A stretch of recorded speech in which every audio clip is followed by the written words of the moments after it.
Assalamualaikum dan salam sejahtera anak-anak yang disayangi. Saya Cikgu Zaitun binti Abdul Aziz dari SMK Seri Samudra ingin berkongsi dengan anak-anak tentang kaedah menulis perenggan pendahuluan karangan bahagian A Bahasa Melayu SPM KSSM dengan cara yang mudah. Kali ini, cikgu fokuskan kepada teknik menulis pendahuluan karangan kerana ramai pelajar menganggap pendahuluan karangan merupakan aspek yang kurang penting. Pendapat ini adalah salah, ya? Mengapa cikgu berkata begitu? Anak-anak, sebenarnya pendahuluan karangan merupakan gambaran awal kepada seseorang pelajar sama ada penulisan karangannya menarik, berkesan atau sebaliknya. Sebelum kita berkenalan dengan formula yang mudah ini, kita perlu mempertimbangkan dua perkara sebelum menulis karangan. Yang pertama, apakah isu atau tema yang terdapat dalam bahan rangsangan? Bahan rangsangan ini boleh dikemukakan dalam bentuk gambar, ilustrasi, jadual, carta, iklan dan sebagainya. Contoh isu atau tema yang sering dikemukakan ialah pencemaran alam sekitar, kemalangan jalan raya, penyakit-penyakit berjangkit, gaya hidup sihat, kebaikan amalan menabung dan sebagainya. Anak-anak, karangan bahagian A, format baharu tidak menyajikan kata kunci yang khusus untuk anak-anak. Jadi anak-anak perlu menganalisis dengan teliti setiap bahan rangsangan yang diberikan dalam soalan. Daripada penelitian ini, barulah pelajar memilih apakah fokus kata kunci yang sesuai untuk karangan ini. Contohnya, punca, kesan, langkah, kebaikan ataupun manfaat, kekangan ataupun cabaran. Ini adalah formula menulis perenggan pendahuluan karangan bahagian A yang mudah untuk diingat. Formulanya ialah mu, tak, per. Mu untuk mukadimah, hu untuk huraian, tak untuk takrif, dan per untuk persoalan. Baik, apakah kandungan mu, tak, per? Kandungan mu, tak, per yang pertama ialah mukadimah. Mukadimah merupakan ayat pertama dalam perenggan pengenalan. Oleh sebab itu, ayat ini mestilah menarik dan boleh menambat rasa ingin tahu pembaca untuk membaca keseluruhan karangan anda. Huraian. Huraian merupakan penjelasan lanjut ayat mukadimah yang akan memberi gambaran yang lebih terperinci tentang sesuatu isu.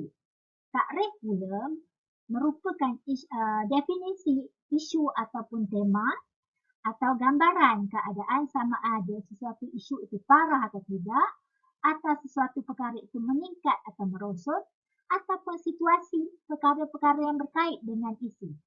Persoalan pula merupakan fokus kepada kata kunci, sama ada punca, kesan, langkah, manfaat, cabaran dan lain-lain.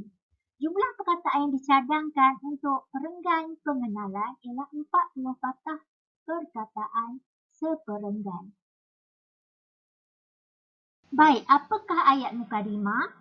Ayat mukadimah ialah ayat permulaan dalam sesebuah karangan. Anda boleh memulakan sesuatu penulisan dengan meneliti sesuatu isu dan mula menulis mukadimah yang sesuai.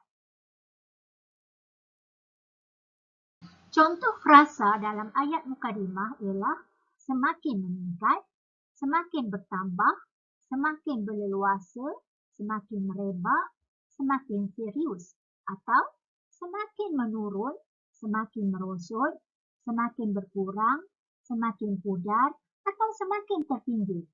Pelajar juga boleh menggunakan perkataan sering. Contohnya sering diperkatakan, sering diperdebatkan, sering menjadi buah mulut, sering tular, sering menjadi cabaran, sering menjadi kemelut. Pelajar juga boleh menggunakan perkataan sangat. Contohnya, sangat penting, sangat signifikan, sangat sinonim, sangat bahaya, sangat buruk, sangat dipandang negatif. Berikutnya adalah ayat huraian. Ayat huraian biasanya memperjelas ayat mukadimah. Biasanya ayat huraian menggunakan penanda wacana berikut. Hal ini dikatakan demikian kerana atau pelajar juga boleh menulis perkara ini terjadi atau berlaku kerana, atau pelajar juga boleh menulis isu ini menjadi buah mulut kerana. Ayat takrif. Ayat takrif merupakan ayat definisi atau penerangan maksud kata atau frasa dalam sesuatu isu atau tema. Anda perlulah bijak mengurai maksud kata atau rangkai kata isu atau tema. Contohnya, menabung merupakan amalan menyimpan wang di dalam tabung atau bank untuk kemudahan pada masa hadapan. Amalan gaya hidup sihat adalah rutin yang dilakukan oleh seseorang untuk menjaga kesihatan dan mengekalkan kecerdasan. Ayat persoalan pula merupakan ayat pertanyaan yang dikemukakan mengikut kata kunci dalam arahan soalan. Contohnya, PKL MC. Maksudnya PKL punca kesan langkah, M manfaat, C cabaran. Baiklah para pelajar, mari kita cuba jawab soalan ini. Baik, bahan rangsangan yang diberikan nampaknya lebih berfokus kepada tip gaya hidup sihat dan juga keadaan rakyat Malaysia yang semakin obes. Baik, daripada pemerhatian pelajar, pelajar boleh merangka ayat mukadimah, ayat huraian, ayat takrif dan juga ayat persoalan. Mari kita cuba langkah seterusnya dengan menggunakan kaedah muhu takpe. Baiklah para pelajar, cuba tengok isu dia gaya hidup sihat. Kita boleh membina ayat mukadimah dengan masalah obesiti merupakan punca pelbagai jenis penyakit. Itu adalah ayat mukadimah. Kita teruskan dengan ayat huraian, iaitu kita perlulah menjaga kesihatan untuk kehidupan yang lebih ceria dan bermakna. Baik, kita terus dengan ayat takrif ataupun ayat definisi. Sihat bermaksud tidak mengidap sebarang penyakit dari aspek mental dan fizikal. Yang terakhir adalah ayat persoalan. Di sini kita boleh masukkan fokus yang perlu kita tulis mengikut tafsiran kita pada bahan rangsangan tadi.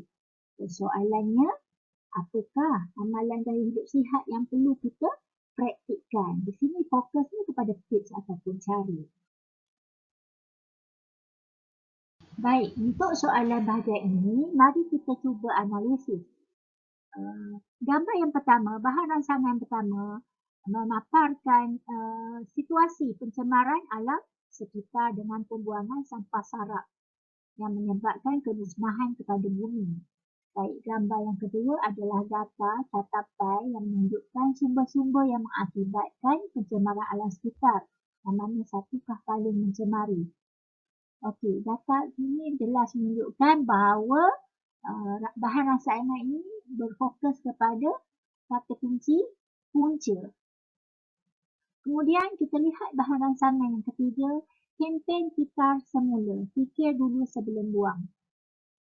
Fokus di kata kunci ini adalah pada cara mengatasi. Baik, mari kita fikirkan untuk langkah seterusnya. Untuk isu pencemaran alam sekitar, mari kita gunakan kaedah muhu takpe. Pencemaran alam sekitar di negara kita semakin parah. Lihat pada pelajar, saya gunakan ayat semakin. Kemudian huraian, terdapat pelbagai jenis pencemaran yang mengancam kehidupan kita seperti pencemaran tanah, air, udara dan bumi. Pencemaran alam berlaku akibat sikap manusia yang melakukan kerosakan di bumi ini. Bagaimanakah kita dapat mengatasi kemelut ini? Bagaimana ini sudah tentu kata kuncinya berfokus kepada kaedah ataupun langkah ataupun usaha mengatasi pencemaran alam sekitar. Mari kita analisis soalan seterusnya. Okey, daripada bahan rangsangan, pelajar-pelajar boleh lihat anak-anak boleh lihat tentang peranti elektronik berbentuk seperti telefon pintar dan juga komputer riba. Sudah tentulah isunya berkisar tentang teknologi maklumat.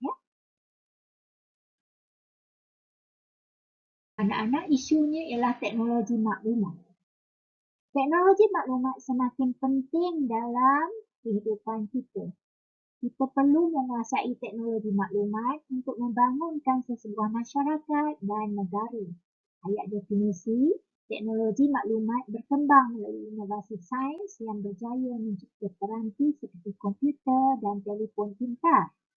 Persoalannya, apakah manfaat teknologi maklumat ini kepada manusia? Jelas dengan anak manfaat ialah kebaikan atau kesan positif teknologi maklumat ini kepada manusia. Okey anak-anak, sungguh mudah menggunakan teknik muhu tak per. Usaha kunci kejayaan, malas kunci kegagalan. Anak-anak boleh mencuba latihan seterusnya kepada topik-topik atau isu-isu yang lain. Selamat mencuba. Terima kasih.